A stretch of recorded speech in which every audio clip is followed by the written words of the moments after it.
Imagine a place where human dignity was stripped away, a nightmare hidden under the guise of compassion. While Squid Game captured the world's imagination with its brutal portrayal of desperation and survival, there's a chilling truth few know. Something eerily similar happened in real life. Today, we uncover the harrowing story of the Brothers Home Welfare Center in South Korea, a place where thousands endured unimaginable suffering, all while the world turned a blind eye. Welcome to True Crime Stories, where we unveil the world's most mysterious and shocking cases.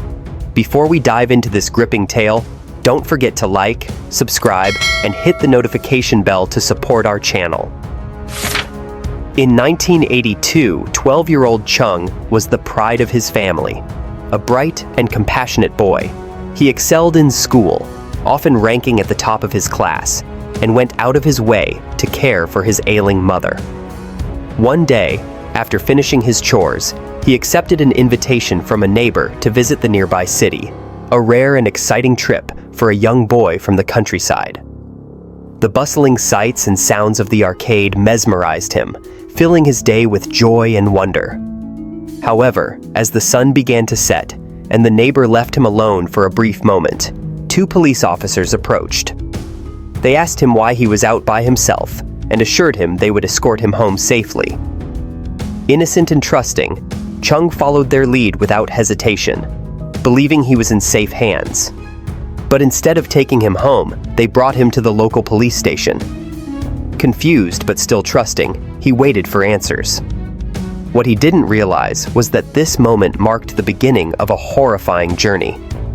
By the time Chung understood the gravity of the situation, it was too late. His life, like so many others, was about to be irrevocably changed. Children began vanishing from neighborhoods across South Korea, swept away under the guise of protection by authorities who betrayed their duty. For Chung and countless others, their innocence was stolen in an instant, replaced by the unimaginable horrors awaiting them at the Brothers Home Welfare Center. In 1983, 7-year-old Lee and her younger brother were enjoying a simple day outside when they were approached by police officers. The officers reassured them, saying they would be taken to their parents. Without suspecting any foul play, the children complied, trusting the authority figures who were meant to protect them. However, instead of being reunited with their family, they were crammed into the back of a dark, overcrowded truck. The air was stifling, filled with the cries and confusion of other children and adults who had been similarly deceived. After a suffocating journey, the truck came to a stop at a heavily guarded compound hidden deep in isolation. The children were ushered out into a world unlike anything they had known, a place of stark brutality masked as a welfare center. Inside, the guards wasted no time in stripping them of their identities. Their hair was shaved, their clothes replaced with identical uniforms, and they were assigned numbers instead of names. This was their introduction to a regimented, military-style existence where disobedience, or even hesitation, was met with immediate and often brutal punishment. The compound itself was a cold, unforgiving environment. Rows of steel-reinforced dormitories, guarded by armed personnel, gave the impression of a high-security prison rather than a shelter. The children were thrown into a rigid schedule, forced to follow orders without question. Any attempt to resist or express fear was swiftly and violently suppressed. Survivors recount the pervasive sense of terror that loomed over every moment. To cry, to question, or to falter in their tasks was to invite a beating or worse. Lee and her brother, like the others, were plunged into a system designed to break their spirits. Days blurred into weeks as they navigated an environment where their humanity was stripped away, leaving them as mere tools in a machine of exploitation. This was not a haven, but a nightmare, a stolen childhood replaced by unrelenting suffering. The Brothers Home Welfare Center was a place where every aspect of life was dictated by brutality and fear. The compound itself resembled a sprawling prison, with rows of identical buildings surrounded by towering concrete walls and patrolled by armed guards. Thousands of detainees lived there, ranging from young children to the elderly. Once inside, all individuality was stripped away. Everyone wore the same blue uniforms, had their heads shaved, and were assigned numbers, erasing their names and identities. Survivors recall how the guards controlled every aspect of their lives, from their movements to their speech. Even a minor infraction or hesitation was met with harsh punishment. Labor was compulsory, and the workload was grueling. Detainees, regardless of age, were forced to work long hours in various facilities, including factories producing fishing rods and other goods. The conditions were inhumane: little food, no breaks, and relentless physical abuse. Many recall the constant presence of hunger, with some resorting to eating rats or scraps just to survive. Punishments for not meeting quotas or showing signs of resistance ranged from beatings to isolation, and some victims carried the scars of these punishments for life. Women faced additional horrors. Pregnant detainees were subjected to forced abortions, often performed in unsanitary conditions. Sexual violence was rampant, with both women and men falling victim to the guards' predations. These abuses were not hidden, but carried out openly, further dehumanizing the victims. Children, separated from their families, bore the brunt of the cruelty. Many were forced to act as laborers or assistants, enduring the same harsh treatment as adults. Education or care was non-existent. They were merely cogs in a system designed to exploit. The physical environment only added to the sense of despair. The dormitories were overcrowded, with hundreds crammed into rooms meant for far fewer. Basic hygiene was impossible. Survivors recall shared toothbrushes, infrequent access to clean water, and rampant illness. Despite this, escape was almost unthinkable. The compound's remote location and the presence of armed guards ensured that any attempt to flee ended in capture, followed by severe punishment or worse.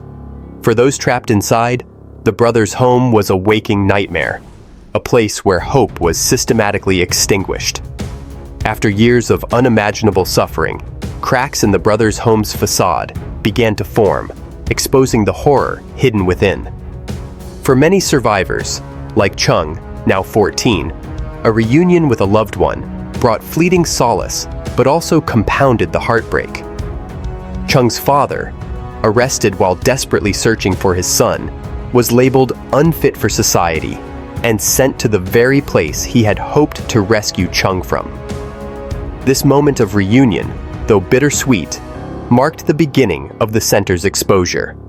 Reports from detainees who managed to escape or were released started trickling into public consciousness. These testimonies painted a horrifying picture of life inside the compound. Journalists and human rights advocates began to investigate, piecing together the dark reality of the brothers' home. Survivors described the systemic abuse, forced labor, and inhumane conditions. They recounted stories of starvation, physical and sexual violence, and the dehumanization of thousands. Pressure mounted as survivors' harrowing accounts gained traction in the media, forcing authorities to address the long-ignored allegations. Investigations revealed complicity at every level, from local police rounding up individuals indiscriminately to officials turning a blind eye to the atrocities within. The welfare center was revealed to be a grotesque machine of exploitation and suffering, masquerading as a place of aid. This wave of exposure brought about a reckoning. While justice for the victims remained incomplete, the stories of survivors began to shift public perception, igniting outrage and sparking conversations about accountability and reform. The veil of secrecy that had shrouded the brothers' home for years was finally lifted, revealing a harrowing truth that could no longer be ignored. The brothers' home was presented as a government-backed initiative to rehabilitate the homeless and disabled, but its reality was far from noble. Investigations uncovered that 70% of the detainees were neither homeless nor disabled. They were everyday citizens arbitrarily detained under the pretense of societal improvement. Local authorities, incentivized to fill quotas, indiscriminately rounded up individuals, from children playing in the streets to adults deemed unfit for reasons as trivial as public disagreements. These victims were handed over to a system designed to exploit them rather than provide refuge. The complicity ran deep.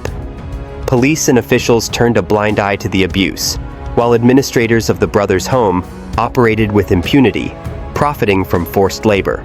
Products manufactured in the facility were sold for profit, turning detainees into modern-day slaves. Attempts to escape were met with swift and severe retaliation. Escapees who were caught often faced brutal punishments, and in some cases, death. The system's cruelty extended beyond physical abuse. It sought to erase identities, strip dignity, and silence voices. While the eventual exposure of the brothers' home shed light on its atrocities, it also revealed a larger systemic failure. This was not merely the story of one facility, but a reflection of how power, when unchecked, can devastate the most vulnerable. Justice for the victims remained elusive. Many survivors lived with the scars of their experiences, struggling to reclaim their lives. The brothers' home stands as a stark reminder of the cost of complacency, urging society to remain vigilant against such abuses of power. The Brothers Home Welfare Center is a chilling reminder of the dangers of unchecked power and the dehumanization of vulnerable populations. Today, survivors continue to seek justice and acknowledgement for the horrors they endured. As we reflect on this dark period, let us remember the importance of speaking out against injustice and protecting human dignity. If this story moved you, please like, share, and subscribe to help us uncover more hidden truths. Thank you for watching, and we'll see you in the next episode of Criminal Tracks.